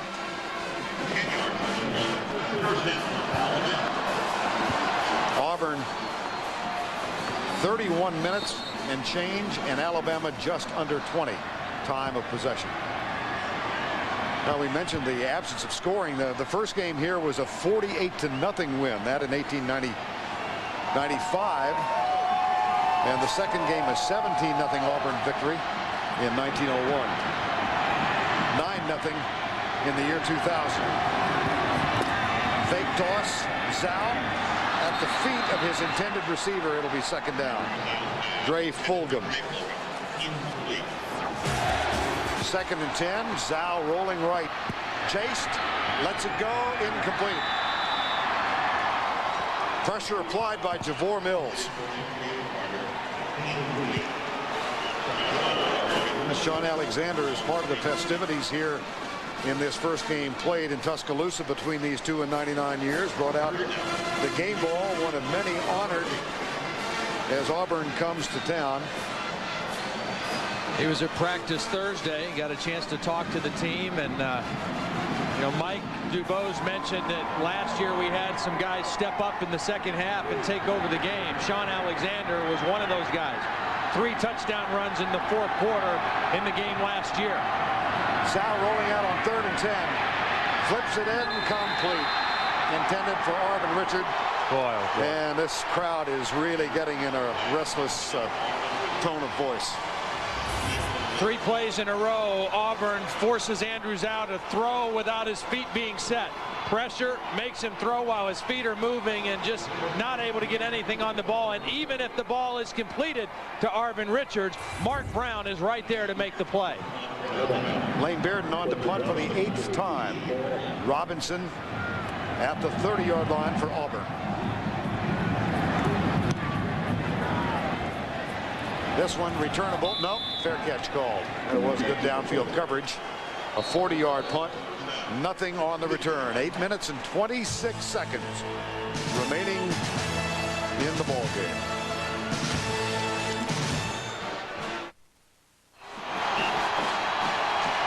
representing Auburn. They have the football. John Lovett, their defensive coordinator, prowling the sidelines. His forces have pitched a shutout thus far. Now, Rudy Johnson with 99 yards on the ground thus far in the game, behind Ben Lear.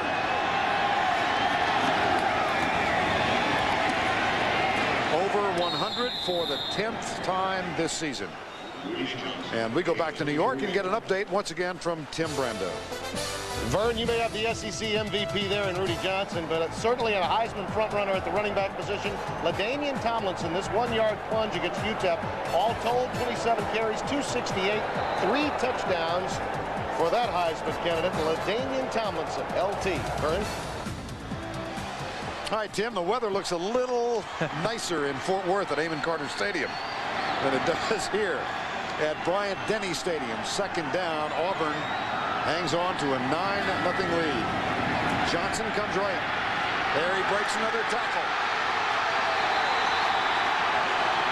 And this crowd very dismissive of the tackling effort of the Alabama Crimson Tide.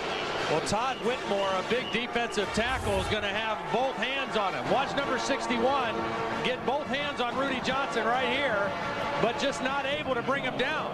This is a powerful running back, and that's what Rudy Johnson has done to team after team after team in the Southeastern Conference this year. Fourth quarter means Rudy Johnson time, but he is hobbling a little bit heading to the sideline. He does so with 118 yards for the day.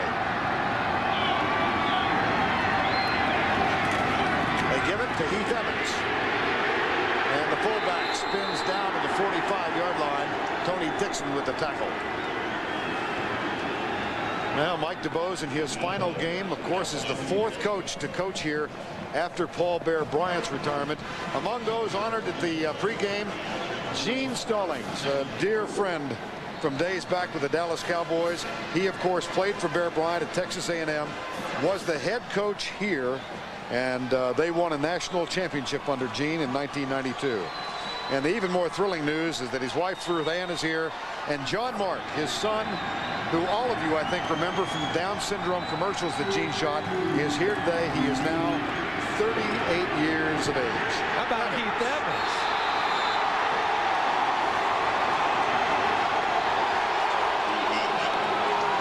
Rudy Johnson hobbles off the field. They go to the other big back in the backfield, Heath Evans, and say, you carry it for a couple times, and watch Heath Evans hit the hole with some speed and break out of a Kenny Smith tackle. Keeps the legs turning and moving. And another big first down for Auburn.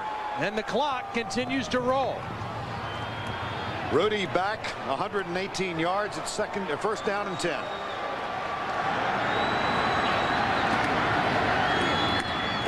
Rudy Johnson. Alabama can stop the clock just once. Darius Gilbert with this tackle. I'll bet there are more than a few folks are wondering why Auburn is coming to Tuscaloosa for the first time in 99 years. This series was played on the neutral site at Birmingham from 48 until 89, when Pat Dye, as the athletic director at Auburn, negotiated a deal to have it when it was Auburn's home game to be played in Auburn. The Alabama folks kept their home game in Birmingham for 10 years until today. Here's the handoff. Johnson going left. And down at the 29. So just recently were the contracts negotiated so that this game is played here when it's Alabama's home game. The Tennessee game is now played here instead of Birmingham. And Alabama has agreed for the next few years to play some non-conference games at Legion Field in Birmingham. And it took Alabama 5 tries to beat Auburn at Jordan-Hare Stadium, and Auburn on the verge of beating Alabama in their first try here at Bryant-Denny Stadium. 3rd and 3, nearing the 5-minute mark.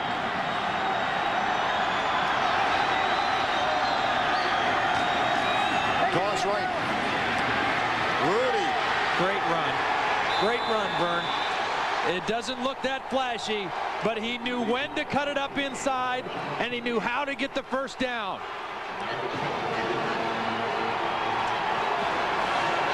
The guy has a feel for how to run the football.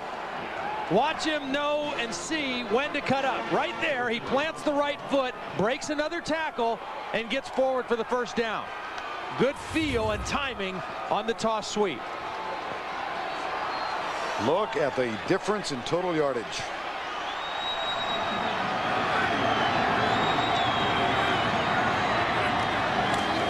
Toss, Johnson. This time he's down after a gain of 2.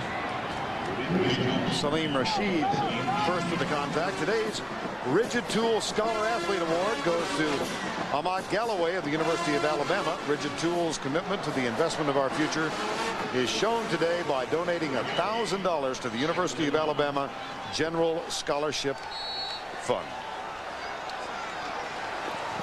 2nd and 9. 4 minutes to go.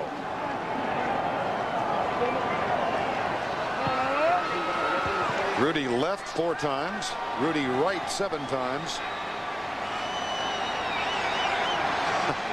Rudy up the middle 24 times. Why not? Ouch. 3rd down at the 25. Tackle made by Adam Cox, number 31. Now the rain is not as noticeable if you're in the Auburn sideline right now. That's right.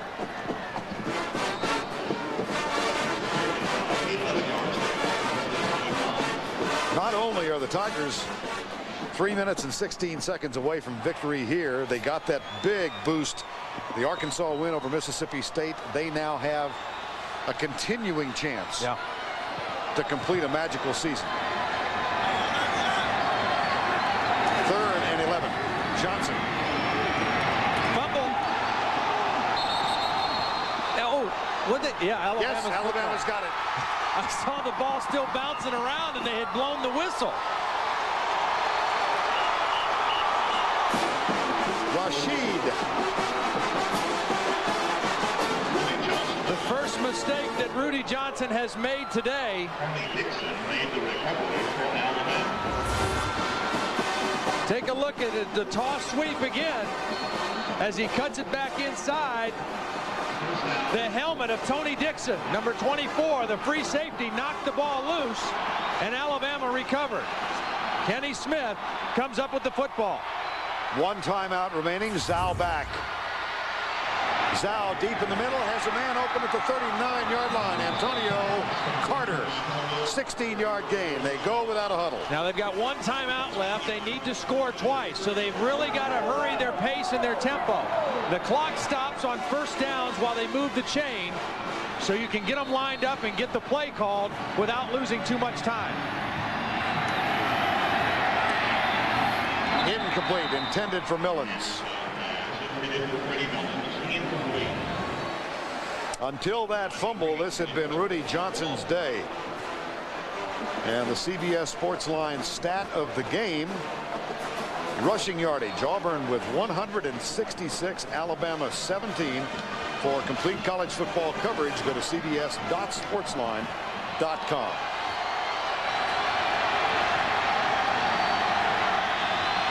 That's fumble. Zhao, it's tipped. Incomplete. It's a timing throw. You've got to catch the snap, set, and throw, and the snap was low, and the timing was all messed up for Andrew Zhao.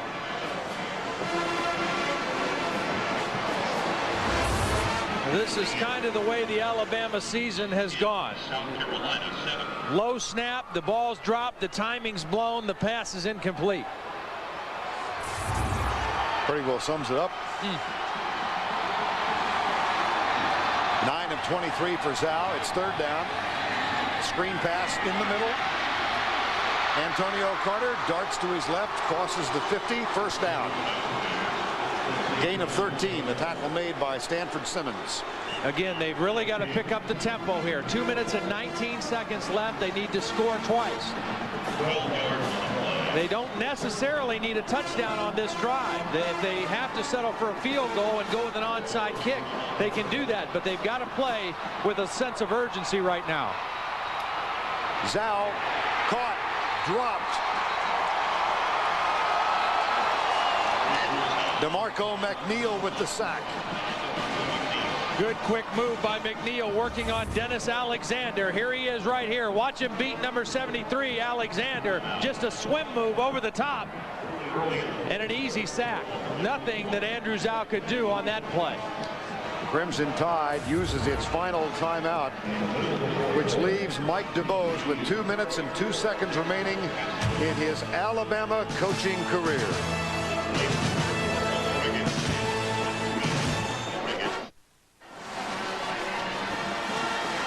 Time now for the Exxon scoring recap. Let's find out how we got here. Pretty easy today. Damon Duval, 22-yard field goal. That made it 3-0. Get used to the name. Damon Duval, 42-yard field goal. Want to try for a trifecta? Damon Duval, 27-yard field goal, 9-zip. Sam Collins out of bounds, stopping the clock inside the 50.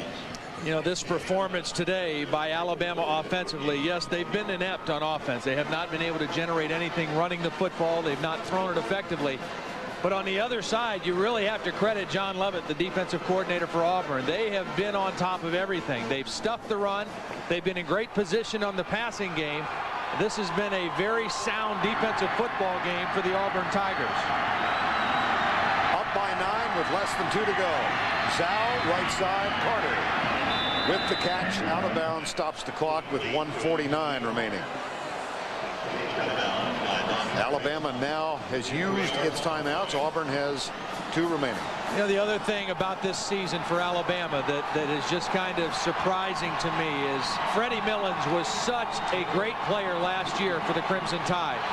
And he is, in a game like this, has just disappeared. He's disappeared from this offense this season, and in the game today, he's disappeared. 4th and 6. Millins wide right. Zhao will have to do it on his own. He's got a chance.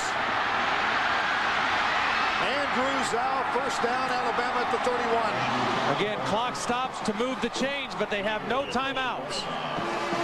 No timeouts left for Andrew Zhao. Does a nice job of weaving through traffic, protecting the football, and getting a much-needed first down. But he's got to move quickly now with no timeouts left. Chains not yet set. Alabama's ready to go. There's the snap. Zhao goes right. Millins in and out of his hands. Clock stops. 1:28 left in the coaching career here of Mike DuBose. Well, we chatted with Mel Moore, the athletic director, yesterday. I think this is acknowledged as the short list. These are the names that have been bandied about. Butch Davis at Miami, Beamer, Jackie Sherrill, who's an Alabama alum, Chan Gailey for the Dolphins. Mel Moore said he wants to respect the coach's current situations while the season is going on. So didn't want to comment to any intense degree about what's going on in his office. This one incomplete, 2nd down and 10. Dontarius Thomas, number 54. For Tom Tuberville, in this gloomy night, things couldn't be brighter. Well, what a turnaround. I mean, this team has made a much greater strides in a shorter period of time than anybody thought. They've got a senior class of 15 guys that have been through some tough times at Auburn, and yet have really stuck together. I think the thing that stands out to me about this Auburn football team is their chemistry, their togetherness. They're not the greatest talented team in the conference, but they are a unified bunch. Zhao, left. Richard drops it.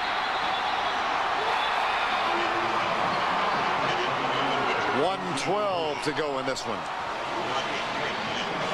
Alabama's going to try a field goal here because, again, they need 2 scores. So this is not the end of the world.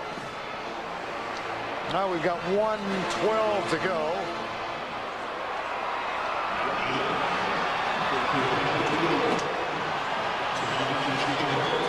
.48-yarder. Neil Thomas has kicked 3 of 50 this season. If they get the field goal and get the onside kick, who knows? They might have the field goal. Nope, short. No.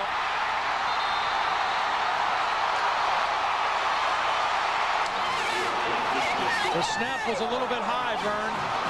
And Neil Thomas, who has the leg, did not get a solid boot on this one.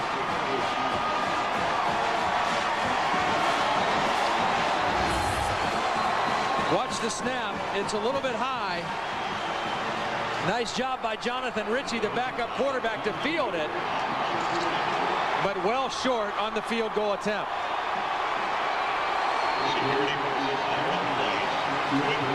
And unfortunately for Mike DeBose, the legacy will read only the second team to ever lose 8 games in the history of Alabama football. In his first year as head coach, they lost their last 4. In his last year as head coach, they will lose their final 5. Joe, I'll say this about him, and you can have your own opinion on whether he or not he was a good coach, but he's a stand-up guy, and he has handled this situation here this season like a real man, and has done everything with the idea of putting the players first and the University of Alabama first ahead of himself, and for that he is to be respected and commended. Under 30 seconds to go. Leard will take a knee.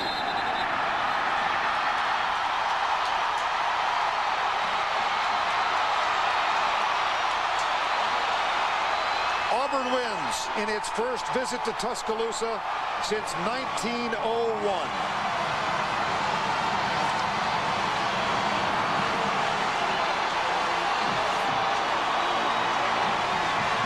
The Tigers are undefeated in Tuscaloosa in 3 centuries. The 1800s, the 1900s, and the year 2000. And they've yet to be scored on either.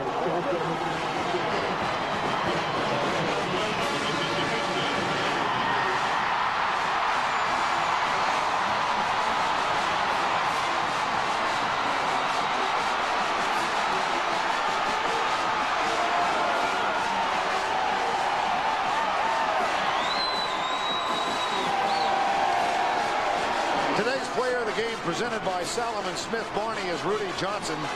130 yards on 37 carries. Watch in December when Salomon Smith Barney presents the CBS Sports College Football Player of the Year Award Show. Let's go down to Jill Arrington. Congratulations, Coach Tuberville. What a big win in this Iron Bowl to win here in Tuscaloosa. What does this win mean to you?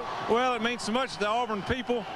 You know, we've taken a lot, you know, across the state of the last couple of years because we struggled against Alabama, but today was our day. Did you know Mississippi State lost? You're going to the SEC championship. We're looking forward to it. Thank you. Rudy Johnson, what a great exploit, a great year that you've had, another 100+ yards. How do you keep doing it?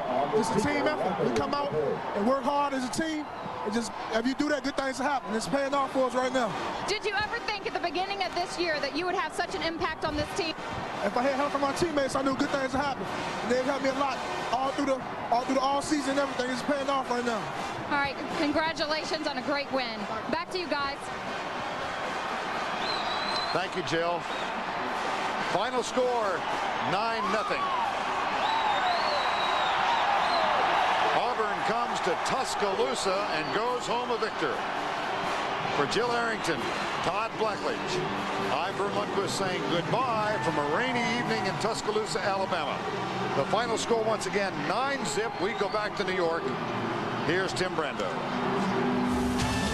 All right, Vern, indeed some history there in Tuscaloosa today, and a big rivalry Saturday. When we come back on the College Football Today postgame report, we'll tell you about Oregon, Oregon State, Oklahoma in search of #1. All of that when we come back after this.